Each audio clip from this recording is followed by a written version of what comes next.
नमस्कार, मैं कोनिका दास और आप देख रहे हैं आई न्यूज के न्यूज बुलेटिन में आपका स्वागत है। नजर डालते अब तक की सुर्खियों पर। बलिया जिले में ग्राम प्रधान ग्राम सभा के प्रति जागरूक मास्क किया वितरण। सर, मैंने तो सबसे पहले अपने प्राथमिक विद्यालय को सेंटर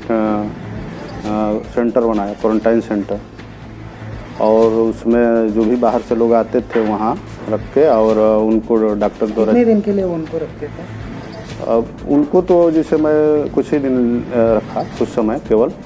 अब वो लोग कहाँ हैं? अब वो होम क्वारंटाइन, और होम क्वारंटाइन है, और बीच में हम डॉक्टरों की टीम पूरी बुलाकर पूरा उनका चेकअप कराए, और चेकअप कराने के बाद उनको अपना डेली सुबह घूम के उनको आश्वासन देते हैं कि आप। बलिया से चंद्रशेखर कनौजिया की रिपोर्ट। कानपुर नगर के शताब्दी नगर के शिवलिंग भवन अपार्टमेंट में 2 कोरोना पॉजिटिव मरीज मिलने से क्षेत्र में मचा दहशत। कानपुर से यूपी हेड संजय मौर्य की रिपोर्ट। लखनऊ में ग्राम पंचायत घर डेवा में कोरोना महामारी के विषय में स्वास्थ्य, स्वच्छता एवं शोषण समिति की बैठक की गई, जिसमें बैठक में कई बिंदुओं पर विस्तार पूर्वक चर्चा की गई। लखनऊ से सत्तार खान की रिपोर्ट।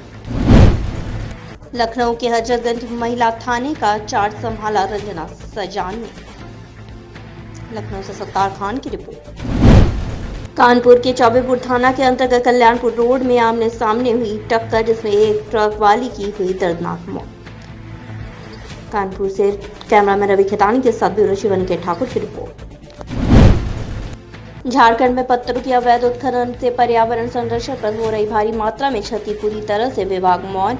ग्रामीण वार्ड सदस्य मिलकर लगाई झारखंड सरकार से मदद की गुहार। जब ब्लास्टिंग होता है, पत्थर उठता है, हम लोग का घर हिल जाता है, तो लगता है जैसे ये घर गिर जाएगा। और जो गैस उठता है तो बहुत बदबू आता है, हम लोग को तो बहुत तकलीफ होता है। आज जिस तरह से ब्लास्टिंग हो रहा है, आप देख रहे होंगे कि आजकल में ब्लास्टिंग जो हुआ है तो पूरा थर्रा गया है, और वह कहीं ना कहीं हमारे पर्यावरण के साथ साथ एक मानव का जो अधिकार होता है, मानवाधिकार हम लोग पढ़ते हैं, मानवाधिकार का पूरा सीधा उल्लंघन है। झारखंड से स्टेट हेड बिलास कुमार की रिपोर्ट। ओबरा के सोनभद्र थाना क्षेत्र के अंतर्गत कर्मसार गांव में रहवासी सुमित्रा देवी की लड़की की शादी 14 जून को गांव कोठानी में तय की गई थी, जिसमें लड़की पक्ष की तरफ से लड़के पक्ष को घड़ी, साइकिल और 20,000 रुपए देने की बात की गई थी। जैसे ही शादी का दिन निकट आया तो लड़की की उसकी मांग मोटरसाइकिल की मांगने लगा, और लड़की पक्ष काफी गरीब था, इसलिए मोटरसाइकिल देने से इनकार कर दिया, जिसके कारण शादी टूटी। लड़की पक्ष ने ओबरा थाने में तहरीर देकर न्याय की मांग की है। सूचना के तहत ओबरा थाना एसआई संतोषी ने तत्काल लड़के पक्ष को बुलाकर उचित कार्रवाई कर लड़की को पक्ष को न्याय दिलवाया। आखिर कब तक दहेज को लेकर लड़कियां कितनी आत्महत्या कर रही है, लड़कियों को दहेज प्रथा को लेकर इज्जत कब तक उछाली जाएगी। नाम है आपका? कहाँ रहती हैं? क्या समस्या है आपको? नहीं, किससे शादी, क्या मतलब खुल को बताइए। दहेज का मांग बात भाई, साधन गाड़ी मांग। मतलब आपकी लड़की की शादी है? हाँ, लड़की का। कहाँ पे शादी तय हुई है? अच्छा, तो अब लड़के वाले क्या शादी क्या तारीख को है? 14 तारीख को। अब लड़के लोग क्या कर रहे हैं? वो कहता है ना करो शादी। क्यों? गाड़ी मांगा। गए 6 आदमी। हाँ, वो लोग कहाँ गए थे आप? लड़के घर? लड़के घर कोठानी। हाँ, और गए वो लोग का सोचा, मतलब टूटा हम लोग को दिए परसों दिन जे वहाँ से आए मोबाइल से फोन से, मतलब शादी नहीं करेंगे। हाँ, हाँ, तो हम लोग गए वहाँ, हाँ, और गए वहाँ, इसके बाद पूछताछ होने लगा हाँ, कि भैया ये बताइए कि पूरा दिन दुकान पर घुमाए थे और क्यों शादी नहीं कर रहे हैं।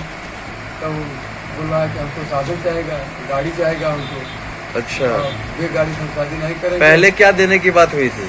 पहले देने के बाद यह है 20,000 रुपया घड़ी चाहिए, और अब क्या मांग रहा है? इसी पर तय हुआ था। अब क्या मांग रहा है वो? वो दहेज मांग रहा है, गाड़ी। सोनभद्र से ब्यूरो चीफ दिनेश उपाध्याय की रिपोर्ट।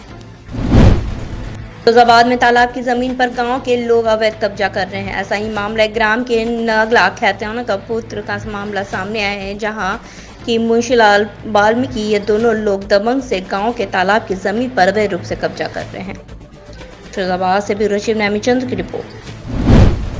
मध्य प्रदेश के सोनकच्छ में प्रतिनिधि मध्य प्रदेश अशासकीय शिक्षण संस्था संघ ब्लॉक सोनकच्छ की ओर से अनुविभागीय अधिकारी महोदय अंकिता जैन को मुख्यमंत्री के नाम सौंपा गया, जिसमें कई बिंदुआ शामिल थे। इसमें सोशल मीडिया में बहुत दिन से वायरल हो रहा था कि फीस माफ की जाए। इन अफवाहों को स्पष्ट रूप से शासन प्रशासन द्वारा क्लियर किया जाए। साथ ही साथ सरकार द्वारा प्राइवेट स्कूलों को बैंकों के माध्यम से कम 2 लाख की राशि पर्सनल लोन की प्रदान की जाए। RTI के तहत पढ़े बच्चों को सन फीस माफ की जाए। साथ ही साथ एकड़ भूमि उपलब्धता की समझौता किए जाए। साथ ही बिल भुगतानों पर भी कॉमर्शियल मीटर को घरेलू मीटर करार की जाए। साथ ही साथ अन्य कई भी संस्थान दी गई, जिसमें ज्ञापन सौंपा गया।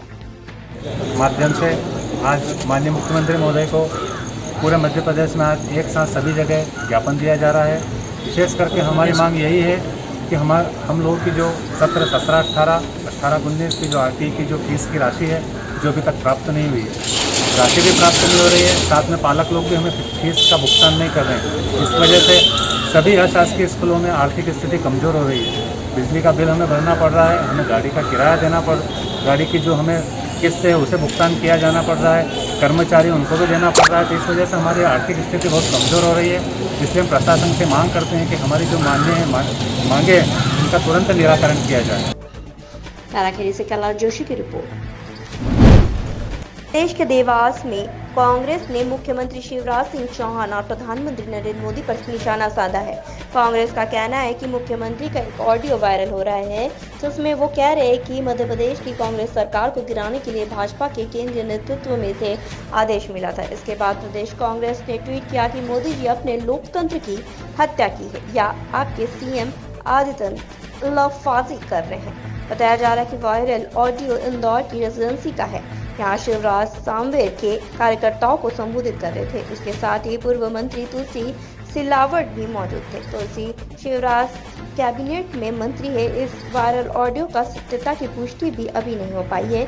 इसी को चलते आज जिला शहर कांग्रेस कमेटी के द्वारा SDM को राष्ट्रपति महामहिम के नाम ज्ञापन सौंपा गया। 2 दिन पूर्व माननीय मुख्यमंत्री जी के मुख से सच निकल गया। गाहें बगाहें सच छुप नहीं सकता। कितनी भी हम झूठ की इबारत खड़ी कर लें, परंतु सच के आगे अच्छे बोल पड़ते हैं। ऐसे ही माननीय शिवराज सिंह ने सच को स्वीकार किया कि केंद्रीय नेतृत्व के कहने पर, उनके इशारे पर ये सरकार को हटाने का कुचक्र रचकर, षड्यंत्र रचकर हमने हटाया है। यह संभव नहीं था कि सिंधिया जी और तुलसी भाई के बिना हो पाता। एक चुनी हुई सरकार को, लोकतांत्रिक तरीके की जो चुनी हुई सरकार होती है, उसको इस तरह का षड्यंत्र करके हटाना किसी भी सरकार के द्वारा, चाहे वो सेंट्रल गवर्नमेंट की मदद से हो या किसी के द्वारा भी हो, ये आपराधिक श्रेणी में आता है।